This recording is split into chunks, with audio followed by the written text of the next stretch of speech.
This is a very special film, because it is like an old friend we meet along the journey of life. When we first met him, we thought he was just nonsensical and eccentric. But many years later, when we return weary and weathered, looking back we realize that beneath that boisterous comedic shell, he had already composed the most heart-wrenching poem of our lives. When did Joker's love for Zixia truly begin, and why was it destined to end in regret? I guessed the beginning, but I could not foresee the end. And why does that casual remark at the end feel like a thorn, piercing deeply into the heart of every adult? He looks just like a dog. This time bringing our own stories and regrets. Let us dive into the depths of this cinematic space. Time to trace the nuances of the plot and feel how the young man named Joker, through the tempering of love and pain, gradually donned the golden hoop to become the great sage equal to heaven. Or perhaps how he became us. 500 years ago, Sun Wukong was wild and unruly, his head free from the restraint of the golden hoop. He was not the faithful disciple we know today. Instead, he conspired with his sworn brother, the bull demon king, to devour his master, Tan Zansang, in a quest for immortality. Through Guan Yin's interrogation, we learn a crucial piece of information. If you do not fear me, why did you want Zixia Fairy? And I'm still her moonlight box. These few words foreshadow the entire tragedy.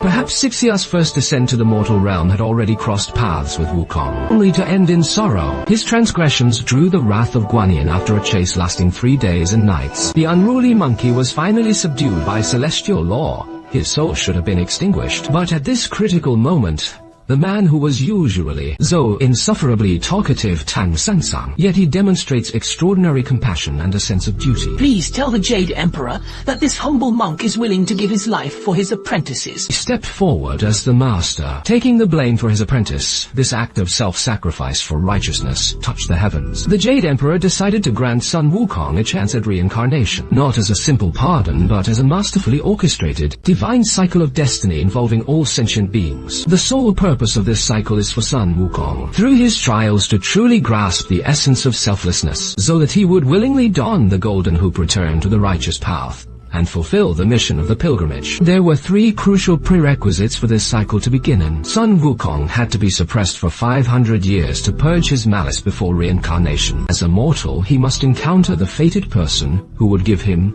3 moles. This is the key to awakening his divinity. Most importantly, this mortal must experience the world's tribulations, learning to embrace and practice the spirit of self-sacrifice. Only when all conditions are met can he shed his mortal coil, regain his powers as the great sage equal to heaven, and rewrite history. To rewrite history. This phrase is a crucial clue left by Guanyin in her later revelations, and the ultimate key to understanding the film's ending. Thus the seeds of karma have been sown, and a monumental trial of cultivation will begin 500 years later. The curtain rises. In the blink of an eye, 500 years have passed the once mighty great sage, now immortal on Mount Wuyu, a bandit leader named Zixun Bao. Leading a ragtag band of outlaws, he lives a life of robbery, carefree and wild. As for his true identity, as the reincarnation of Sun, he remained entirely unaware of the heavy mission he carried. His life was meant to be this simple and unrefined, until the arrival of 2 women. When the gears of fate began their heavy, inexorable grind, first to appear was Chun 39,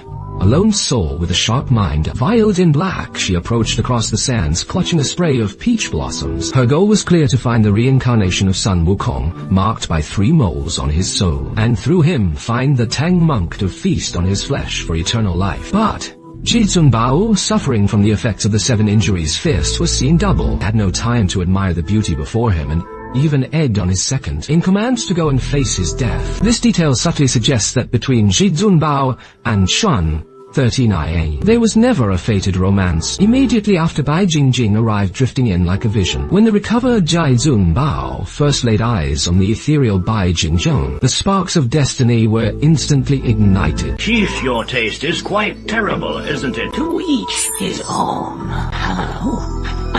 This wasn't merely love at first sight. It was the debt of love from Sun Wukong's past life spilling over into this one. 500 years ago, Sun Wukong promised to marry her, only to betray her in the end. This resentment and obsession, lingering for 5 centuries, gave Bai Jingjing a motive far different from her senior sisters. She sought not the monk's flesh, but the heartless man who wronged her, to settle an old score. To win her heart, the habitually unkempt Ji Zunbao shaved his beard and groomed himself. This act unintentionally revealed a profile strikingly similar to Sun Wukong, stirring Bai Jingjing's long-buried memories. The night is long and sleep eludes me. I thought I was the only one restless, but it seems you can't sleep either, Miss Jingjing.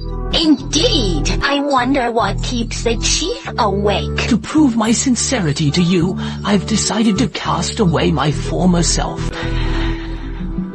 Do I look good? It's you wretched monkey. Wretched monkey. Wukong Fei. On that famous sleepless night of longing and restlessness, Bai Jingjing grieves alone as the moon above her shifts from round to square. This is not a mere production error, but an evocative visual metaphor. When a heart is shattered, how can anything in this world remain whole? With the Bull Demon King's arrival, demons of all kinds descend upon Mount Wuyu. Ji Zunbao begins to have the same recurring dream, finding himself within the Water Curtain Cave. The appearance of Patriarch Body unveils a glimpse of his divine destiny. Years ago, to save all sentient beings, Tang Sansang braved countless hardships to seek the Western scriptures, hoping these sacred texts would redeem the world. Even the gods and butters in the heavens were deeply moved by his unwavering devotion. Witnessing this, the Jade Emperor granted Sun Wukong a chance at reincarnation, arranging for master and disciple to reunite in this life and fulfill their quest for the scriptures. Why are there so many demons appearing here? Now you understand. Once Ji Zunbao used the demon-revealing mirror to confirm that Spring 30 Mother and Bai Jingjing were indeed demons. A tragicomic farce of demon hunting begins to unfold. Just as Spring 30 Mother was about to strike a fatal blow, Bai Jingjing risked everything to save him, turning against her own sister. Though stricken by a deadly poison, she vowed to keep Ji Zunbao from harm. Her eyes betray that even after 500 years, her feelings for that rotten monkey have never faded. The blind man, now gravely wounded, is beyond saving. All my life I know I've been a blind man. My best judgment in life was choosing to follow you, boss. The sudden arrival of the Bull Demon King sends everyone scrambling for their lives. Ah, we just woke up. Oh, I see. Damn, outmatched by the Bull Demon King. The group flees in panic into Pansy Cave. Here, Ji Zunbao's journey reaches its first critical turning point. Bai Jingjing risks her life once more to save him, and the two escape the cave. Facing the dying Bai Jingjing, Ji Zunbao confesses that he is not the Monkey King, as he watches his beloved's life hanging by a thread. This once cowardly and self-serving bandit feels something long dormant deep within begin to awaken. He makes a startling decision to risk his life by returning to Pansy Cave alone. Lies about knowing Tang Sanzang's whereabouts, using it as a bargaining chip for the antidote. The concept of sacrificing life for righteousness was written by Tang Sanzang with his life 500 years ago. Now those same strokes are being carved bit by